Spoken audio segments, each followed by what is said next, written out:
Well, if you have 5 minutes and you're going to give a presentation and not in your native language, I'd rather cambio a español porque va a ser mucho más fácil para mí hacerles toda la presentación. Mucho más. Okay. So I decided not to do that for you. So what I'm going to talk to you about is very relevant because I had recently to make a reflection on my 30 years of career, professional career. I've never worked in a stable place in my life. I always had transitioning from the first computers to the interactive communications, then to the convergence of video, data, voice, everything together. And then I decided about 5 years ago to move into the next convergence, education. At that point, my friend Ali Hamid was coaching his son to get into a new venture. And he said, I'm going to build this amazing software for education. He went to venture capitals, and they told him, don't go into education. There is no capital, there is no innovation, you're going to waste your talent. This guy today is making 5 years of experience at Google's lab because he decided not to get into education. That to me was very painful. 5 years ago, there was no capital in education, there was no innovation in education, and today, this is one of the areas which is attracting capital and innovation. There's a lot of companies building software that my friend Ali could have been part of. So that really was a pain that I had to solve.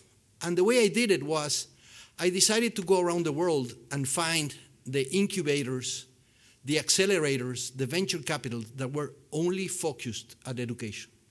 And I found a few.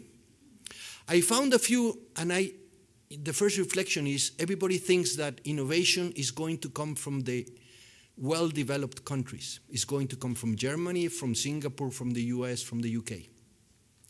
Actually, it's not. Innovation in education is going to come from emerging economies.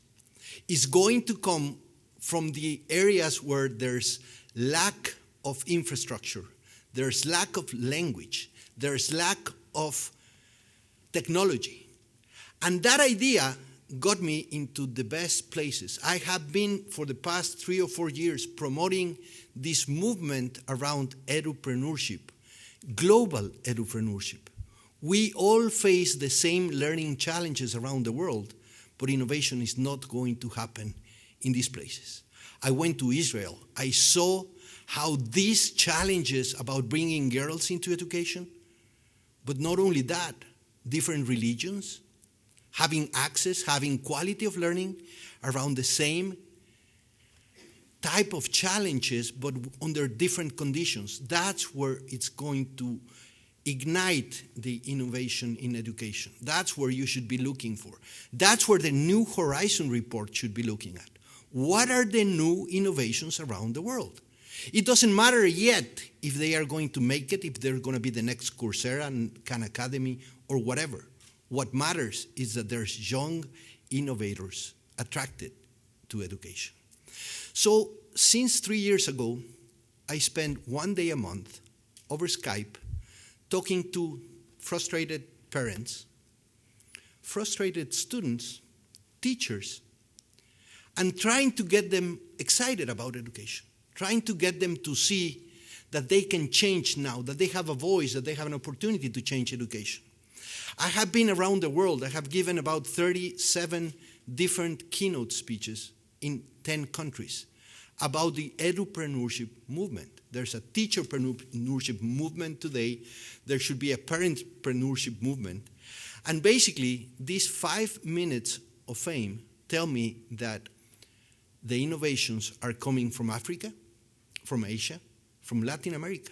I have been privileged to work in Latin America, where there's only 2 languages, 60 million people, a lot of challenges, a lot of infrastructure, a lot of gaps, but also a lot of innovation. So I believe that this idea is so powerful that I decided to have 5 minutes of fame exactly at the point where the gong was going to hit.